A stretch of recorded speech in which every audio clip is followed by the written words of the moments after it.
Gini, bayangkan Anda udah nyiapin semuanya. Tiket udah di tangan, koper udah siap, impian kerja atau kuliah di luar negeri tinggal selangkah lagi. Tapi tiba-tiba, semuanya berantakan. Kenapa? Cuma gara-gara satu salah ketik di dokumen Anda. Halo semuanya, selamat datang di pembahasan kita kali ini. Hari ini kita bakal bedah sesuatu yang kelihatannya sepele, yaitu legalisir apostil. Tapi jangan salah, di balik stempel dan kertas itu, ada lautan detail teknis yang menjebak. Kesalahan sekecil apapun, kayak kurang satu huruf aja di nama Anda, bener-bener bisa ngebatalin seluruh rencana internasional Anda. Makanya saya super antusias banget buat bahas topik ini bareng kalian. Tujuan kita di sini tuh simple, mengurai keruwetan birokrasi ini jadi panduan bertahan hidup yang jelas. Kita nggak akan main tebak-tebakan lagi. Kita bakal langsung bahas tuntas apa sih yang biasanya bikin dokumen itu ditolak, dan pastinya gimana caranya biar langsung lolos di percobaan pertama. Oke, ini rute perjalanan kita hari ini. Pertama, kita bahas bahaya tersembunyi proses apostil.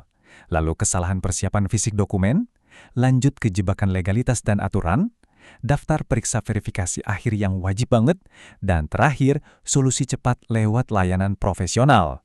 Yuk langsung aja kita mulai. Bagian pertama, bahaya tersembunyi proses apostil dan ilusi kesederhanaannya. Banyak orang salah paham dan ngira kalau apostil ini cuma legalisasi standar buat kertas apa aja. Wah, ini ilusi yang bahaya banget. Kenyataannya, sistem apostil itu punya aturan yang sangat spesifik dan cuma berlaku buat negara-negara anggota tertentu aja. Nggak cuma itu, kalau Anda bawa dokumen informal, nggak ada tanda tangan pejabat berwenang, atau belum lewat pengesahan awal yang diwajibkan, sistem bakal langsung nolak seketika. Jadi Anda harus benar-benar paham status dokumen Anda dari awal banget. Masuk ke bagian 2. Kesalahan persiapan fisik dokumen. Tolong, jangan abaikan detail. Hal-hal fisik yang sering kita anggap remeh ternyata bisa jadi malapetaka loh. Kertas yang agak kusut, sobek, atau tintanya pudar, itu udah pasti bikin petugas ragu sama keaslian dokumen Anda. Terus, soal konsistensi data. Kalau ada beda ejaan nama sedikit aja, bahkan cuma satu spasi atau beda satu huruf, sama identitas resmi kayak paspor Anda, siap-siap aja dapat penolakan otomatis. Sistem mereka itu nggak kenal yang namanya toleransi salah eja. Oh ya, jangan lupa soal masa berlaku. Pakai dokumen lama yang udah kedaluarsa udah pasti ditolak mentah-mentah sama institusi di negara tujuan. Sayang banget kan kalau detail sekecil ini ngancurin persiapan berbulan-bulan? Lanjut ke bagian 3. Jebakan legalitas dan aturan. Ini adalah eksekusi berisiko tinggi. Nah, di sini nih banyak yang kejeblos. Jangan pernah coba-coba ambil jalan pintas cuma buat hemat budget. Pakai jasa terjemahan biasa buat dokumen resmi, itu kesalahan fatal karena dokumen Anda dijamin bakal ditolak. Ujung-ujungnya, uang melayang dan Anda harus ngulang semua dari nol. Sebaliknya, pakai penerjemah tersumpah itu bukan pilihan ya teman-teman, tapi syarat mutlak alias wajib. Ini satu-satunya jalan biar dokumen Anda diakui sah sama sistem apostil. Terus gimana dengan dokumen digital? Di era sekarang kan e-dokumen udah lumrah banget. Tapi dengerin baik-baik, Anda nggak bisa asal ngeprint hasil scan terus diajuin gitu aja. E-dokumen tuh punya standar validasinya sendiri. Kalau file Anda nggak punya verifikasi yang tepat atau nggak ada tanda tangan digital resmi yang terenkripsi sesuai standar, dokumen itu dianggap bodong alias nggak sah sama sekali di mata hukum internasional. Kadang saking frustrasinya sama birokrasi yang ribet, orang suka tergiur tawaran jasa apostil murah yang gak jelas asal-usulnya. Tolong, jangan sampai Anda ngelakuin ini. Konsekuensi hukumnya ngeri banget. Bukan cuma sekedar gagal berangkat, tapi Anda benar-benar bisa kena ancaman pidana, deportasi, atau bahkan masuk daftar hitam internasional. Benar-benar jangan main-main deh urusan legalitas. Oke, sekarang kita di bagian 4. Daftar periksa verifikasi akhir wajib. Ini adalah pengaman utama Anda. Biar aman dari segala risiko ekstrim tadi, ini dia checklist wajibnya. Tolong lakuin ini secara berurutan. Pertama, cek ulang semua konsistensi data secara ekstrim. Pastiin setiap huruf dan angka di nama serta tanggal lahir Anda sama persis dengan yang ada di paspor. Kedua, cek fisik dokumennya. Pastiin kerapi, nggak ada sobekan, dan tulisannya terbaca jelas. Ketiga, jangan asal percaya. Verifikasi ulang kredensial penerjemah tersumpah Anda.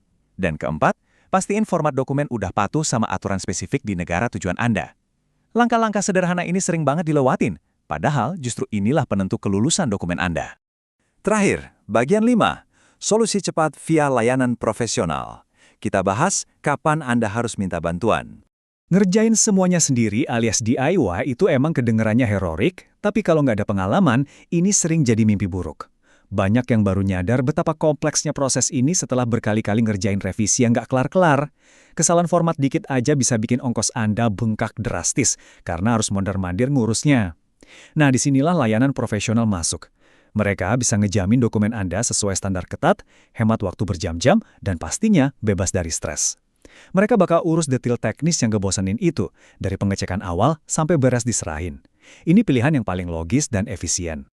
Contoh nyatanya nih, ada layanan profesional ke Indonesia Translator yang udah biasa nanganin legalisasi apostil internasional buat lebih dari 120 negara tanpa hambatan. Bayangin aja, seberapa banyak beban pikiran Anda yang berkurang. Anda nggak usah lagi pusing nebak-nebak aturan dari ratusan negara yang beda-beda, karena udah ada ahlinya yang siap mastiin dokumen Anda sah di negara-negara itu. Dan kalau Anda mikir, pasti mahal banget nih pakai jasa profesional, siap-siap kaget. Didukung sama lebih dari 10 penerjemah bahasa asing, ternyata layanan terjemahan tersumpah ini biayanya mulai dari Rp50.000 aja per halamannya. Ini bukti jelas kalau dapat ketenangan pikiran dan kepastian hukum dari ahlinya itu super terjangkau. Jadi nggak ada alasan buat ngorbanin impian internasional Anda gara-gara takut biaya birokrasi. Sebelum kita tutup pembahasan kali ini, saya mau ninggalin satu hal penting buat Anda. Kesuksesan perjalanan internasional Anda itu nggak cuma bergantung pada seberapa besar mimpi Anda, tapi benar-benar bertumpu pada detail-detail administratif yang paling kecil. Kesalahan fatal dalam apostil itu jarang terjadi karena kurang niat, melainkan karena kurang teliti. Jadi, saya mau nanya, udahkah Anda ngecek ulang ejaan nama di dokumen Anda hari ini? Coba deh, ambil dokumennya sekarang, cek lagi. Amankan masa depan Anda dan pastiin semuanya mulus. Terima kasih udah ngikutin materi ini, dan sampai jumpa di pembahasan seru berikutnya.